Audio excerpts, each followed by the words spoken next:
从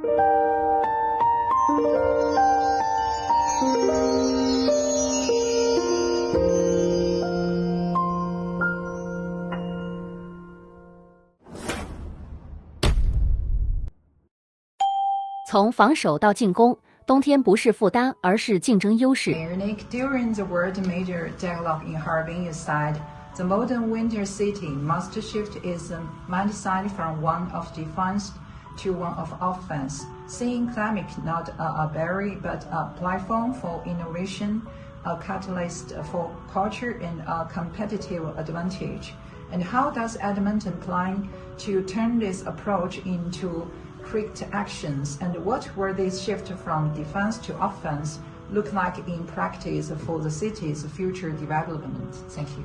I think the shift from defense to offense about winter is already happening in Edmonton. It's something that we have been working on when we first started the Winter City strategy.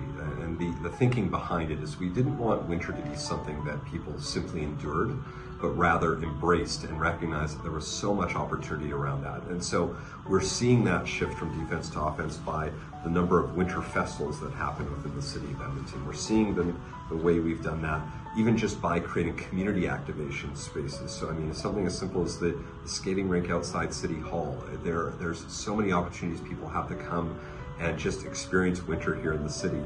We're seeing more and more community leagues in Edmonton actually put on winter festivals and events where it used to only happen in the spring, summer, and fall. Now people are embracing that. And so we're already seeing a lot of that great work. And then I think the other piece is making sure we continue to lean into some of our winter tourism opportunities, because Edmonton already is the #1 city in the world #1 city in Canada for sport tourism. We're 22nd in the world. A lot of that is winter sports opportunities. So I see potential there, and all of this ties back to partnering with these other winter cities. That's why the relationship with our sister city in Harbin is so important, and why I wanted to reignite it, because Harbin also is showing the world that winter is not something to be avoiding, it's something to be embracing, and it creates great opportunity. And so I think between the two cities, we have a great opportunity to showcase to the world what embracing winter and being on offense about winter looks like. 爱城人才优势正在释放。 Speaking to strategy and actions, let's connect that to talent and technological innovation in Edmonton. During a Harbin visit, I saw a video shared by HIT showing your visit to the Space Museum. You describe it as an incredible institution, the importance of a talent exchange and educational collaboration. Edmonton is home of the University of Alberta with a strength in AI, automation, and engineering. Which areas do you see as most critical to Edmonton's future as a winter city, such as infractions, clean energy, and cold climate technologies? And how do universities and international partnership will help turn research into real-world impact? Thank you. So the city of Edmonton, I think the areas that have the greatest potential are those areas around AI research and engineering and these types of this whole STEM area. And that's why it's not just the University of Alberta. We are very fortunate to have so many great post-secondary institutions here in the city of Edmonton, from McEwen University to NAIT to Northwest, to all of the ones that we have here. And what's going so well is that recognition that our post-secondary institutions really complement one another. And we become the post-secondary hub, I think, of Canada, is safe to say at this point. And that's what was so interesting about getting to connect in Harbin. Harbin really seems like the post-secondary hub of China. They had such a strong connection. I think it's 800,000 students Mayor Wong was talking about. And so for us, it's making sure we recognize and are communicating to businesses that are looking to create economic opportunity, that if you're looking for talent, Edmonton is the right space in North America to find that hub. And at the same time, how do we find those learning exchanges with spots like our sister city in Harbin to create more learning opportunities? We already do some of that with our international students. For about 12 years, I've been typically 3 times a year going to speak to a class made up of students who have come from China for typically about 4 months at a time.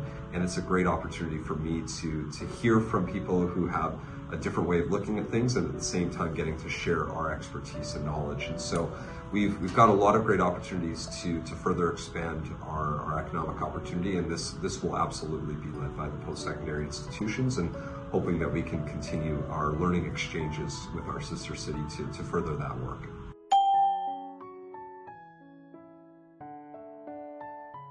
Edmonton has a winter city economic strength, and Harbin is famous for its ice and snow festival. I also saw that the Chinese ice hockey team visit Edmonton on January 16, 17 to play against Nate, and there's interest from Chinese fans for the others to play in China. How do ice and snow culture, sports events and festivals contribute to Edmonton's economic, winter tourism, and international exchange? And what role do these activities play in shaping Edmonton's identity as a vibrant winter city? Thank you. A lot within that. So I think starting on the festivals and events side, and again, this is something that a lot of what we've been doing has been long-standing. These didn't just start in the last couple of years. These are events that are now becoming foundational to what the city of Edmonton does. It's foundational to giving Edmontonians that opportunity to really embrace winter, and so it's expanding upon those as we go forward. We're seeing that work, and again, connecting back to Harbin, is there an opportunity next winter to bring in some of the sculptures, the artists who create these amazing ice sculptures for the Ice and Snow Festival, and do some of that here.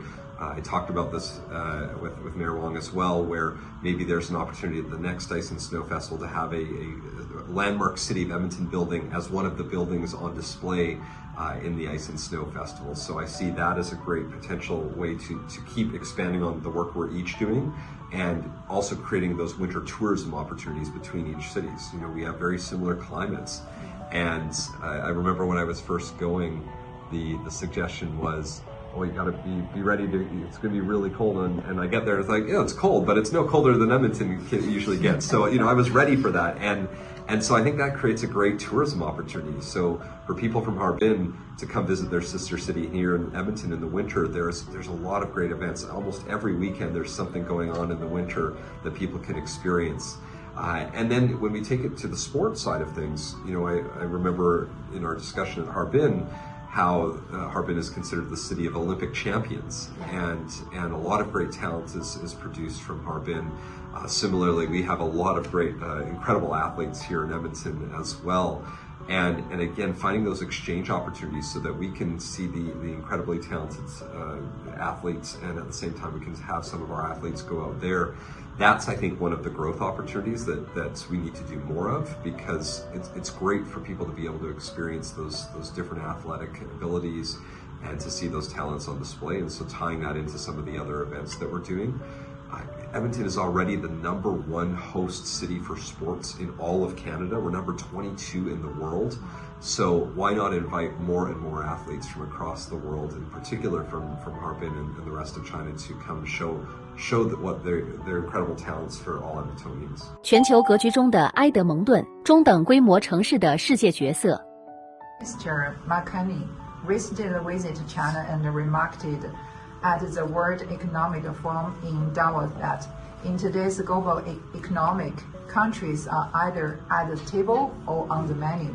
From your perspective as a mayor, how do you see Edmonton positioning itself in the evolving global landscape? Thank you. Yes, and Edmonton has sort of always been considered a mid-sized city, and I actually think that's where we'll be for a while, even as we continue to grow. And I really found that speech to be quite enlightening and thoughtful, because again, I even look at the city of Edmonton. We're not going to be anytime soon as big as some of the largest cities in North America. So this is why it's so important for a mid-sized city to be working with other cities that are also working to build up those names and have their own talents and strengths. And so where I see Edmonton going is that, again, we are the post-secondary hub. We're producing probably, I think at this point, it's easy to say the best talent in all of the country of any city. So we are second in Canada and fifth in the world in AI research. You think about what that allows us to do as we go forward. So even though we're a mid-sized city, there are a number of areas where we go and punch well above our weight, where we're substantially exceeding what other cities are doing. And so it's leaning into those strengths and then again finding those partnership opportunities, those learning opportunities to help advance areas where maybe we don't have quite as great of a strength and turning that into a strength over time. And so I am very excited about Edmonton's potential. I'm excited about how Edmonton's potential will grow as we work with other cities across the world, in particular with our sister city in Harbin. Okay, thank you for your insights. 正如纳克市长在访谈最后所说，真正的拥抱冬天是一种主动的出击姿态，而埃德蒙顿正在用行动诠释这句话的真正含义。天时周刊为您报道。